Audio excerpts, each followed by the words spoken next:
Welcome to all the subscribers, and if you have not subscribed, please subscribe my channel. Hello student, this is वंदना ग्रोवर और आज मैं आपको class 9th के moment book का lesson a house is not a home इसकी Hindi short में बताऊंगी।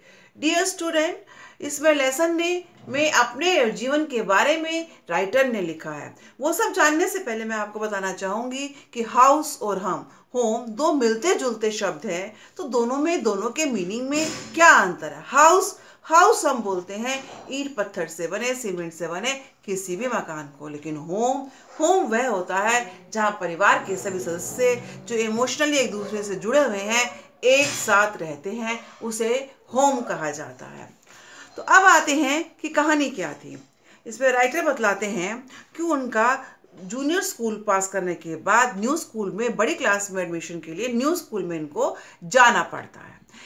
वहां जाकर इनका नए स्कूल में बिल्कुल मन नहीं लगता, क्योंकि वहाँ कोई भी इनका दूसरा जो क्लासमेट या फ्रेंड था उसका एडमिशन नहीं हुआ था। दूसरा, ये अपने टीचर्स को भी बहुत मिस करते हैं, तो ये सोचते हैं मैं यहाँ कैसे रह पाऊँगा, कहीं इस नए स्कूल के बच्चे मुझसे कोई रैगिंग या कुछ और गलत काम ना करें, तो मैं इनके साथ कैसे एडजस्टमेंट कर पाऊँगा। इस तरह से वो बहुत परेशान होते हैं और इस कारण वो अपनी ओल्ड जो टीचर्स थी उनकी ओल्ड स्कूल की वहाँ भी उनसे मिलने के लिए जाते हैं। टीचर उन्हें समझाती है कि तुम वहाँ एडजस्ट करो, तो और साथ साथ वो ये भी कहती हैं कि देखो कुछ दिन में तुम्हारा वहाँ मन लग जाएगा, ऐसा ना हो जब तुम्हारा वहाँ मन लग जाए तो तुम हमसे मिलने ही ना आओ, हमें पहचानो ही ना हो। तो ये सब राइटर को मालूम है कि वो उन्हें उसे मोटिवेट करने के लिए कह रही हैं, जिससे कि वो वहाँ स्कूल में एडजस्ट हो सके। ठीक है, अब क्या होता है, एक बार संडे का दिन होता है, राइटर घर पे था, ठंड बहुत थी, इसलिए दीवार पर जो आग जलने का स्थान होता है, कैसी आग, दीवार के बीच में एक बड़ा सा स्पेस रखा हो जाता था पहले, जहां पर आग जलाई जाती थी ठंड को दूर करने के लिए। आजकल ये सब काम रूम हीटर करते हैं, तो ऐसे ही उनके घर में भी उन्होंने आग जला रखी थी। और राइटर बैठा जब होमवर्क कर रहा होता है तो उसे अचानक से ना कुछ, उसकी कैट भी उसके पास बैठी होती है और अचानक से उन्हें कुछ स्मेल आती है। वो ऊपर देखता है, छत बिल्कुल जल रही होती है, धुआं निकल रहा होता है। वो दौड़ते अपनी माँ को आवाज़ लगाता है, वो लोग बाहर निकलने की कोशिश करते हैं। राइटर निकल जाता है बाहर, पीछे माँ आ रही है। जब माँ आती है बाहर, अपने साथ एक डिब्बा लेकर आती है और उसमें सामान रखा हुआ, उनका जरूरी डॉक्यूमेंट, इतना राइटर समझ जाता है। उस बाहर आने के बाद माँ फिर अंदर जाती है, दूसरी बार जब अंदर जाती है तो वो माँ को चिल्लाता है और कहता है कि अंदर मत जाओ, लेकिन माँ सुनती नहीं, वो आगे को दौड़ता है। तभी पीछे से क्या होता है, कुछ फायर ब्रिगेड के फाइटर आते हैं, फायर फाइटर्स आते हैं। इन्हें किसने बुलाया था, इन्हें भी इस दौरान जो राइटर है उसने खुद ही पड़ोस के घर से फोन करके बुलाया था। तो वो फायर फाइटर्स इनको मना करते हैं कि तुम आगे मत जाओ, तुम्हारी माँ को हम संभाल लेंगे, उनको हम बाहर ले आएंगे। तो सेकंड टाइम माँ आती है, जब आती है वो अपने साथ कुछ लेटर्स लेकर आती है जो एक बंदों से छोटे से बॉक्स में पड़े होते हैं और उसके पिता की याद होते हैं।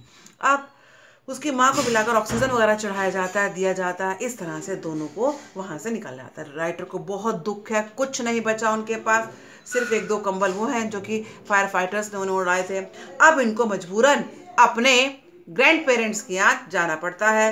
ग्रैंड पेरेंट्स के यहाँ ये रुकते हैं और फिर उनसे कुछ एक पैसे लेते हैं, मदद लेते हैं, क्योंकि इनके पास तो कोई आईडी प्रूफ भी नहीं बचा होता जिसके थ्रू इनको बाहर पैसे मिल सके। अब वो पैसे लेकर जो है ये रेंट के मकान पे रहना शुरू करते हैं और साथ साथ रिकंस्ट्रक्शन स्टार्ट करते हैं अपने पुराने मकान की। राइटर रोज स्कूल से आता हुआ अपने उस पुराने मकान को देखा करता था और देखकर उसे बहुत दुख होता था।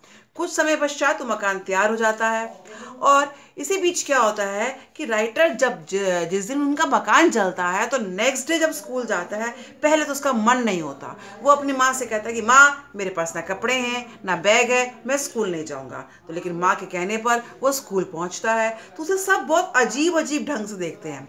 देखिए बात तो सही है, क्योंकि वो आज उसकी इतनी बड़ी घटना के बाद स्कूल आया तो नेचुरली ये सबका ध्यान उसकी तरफ जाएगा। उसको ये सब कुछ बहुत अजीब लगता है। फिर सब उसके पास आके उसकी हेल्प करना चाहते हैं और उससे उसका हालचाल पूछते हैं। तो धीरे धीरे क्या होता है, अब एक दिन उनको जिम क्लास में जाना होता है।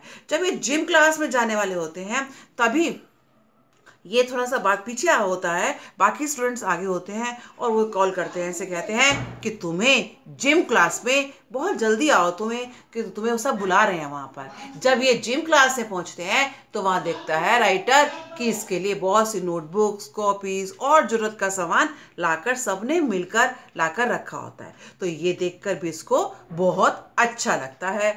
और खैर हम आते हैं वापस वहाँ पर कि मकान उनका फिर बन गया। अब उसमें वो पहुंचे और रह रहे हैं। जैसे ही देख रहे हैं कि बेडरूम कहाँ होना चाहिए, ये अपने फ्रेंड के साथ वहाँ पर है और ये लोग ये डिसाइड कर रहे हैं कि बेडरूम वगैरह कहाँ होना चाहिए। अभी मकान बन गया है, लेकिन राइटर जो है अपनी कैट को अभी भी बहुत मिस करता है, जो आग लगने के दौरान ही कहीं बाहर चली गई थी, मिस हो गई थी। अभी तक जब बेडरूम के बारे में बात कर रहे होते हैं, उसी दौरान क्या होता है कि एक लेडी बाहर से आती है और इनसे पूछती है क्या ये चीज़ तुम्हारी है। जब राइटर पीछे मुड़कर देखता है तो उसके पास उसकी कैट होती है।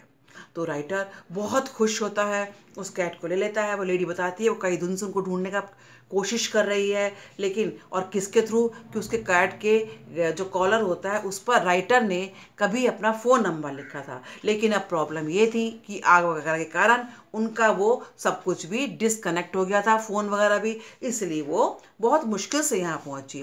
तो खैर राइटर को बहुत अच्छा लगता है कि कैट भी मिल गए। तो इस तरह से उसको एक छोटा सा परिवार मिल जाता है। परिवार किसका इस बार? सभी फ्रेंड्स का, जिन्होंने उसकी इतनी हेल्प करी मुसीबत के समय पर, और उनसे जिनको अजनबी समझता था उन सब से जुड़ जाता है और फिर से एक बार उसके घर में खुशहाली आ जाती है और वो पॉजिटिव थिंकिंग रखने लगता है। तो यहाँ आकर हमारे इस लेसन का एंड होता है। तो आप सब समरी को ध्यान से सुनेंगे, वीडियो को ध्यान से देखेंगे। अब नेक्स्ट वीडियो में मैं फिर कुछ लेकर नया आऊँगी।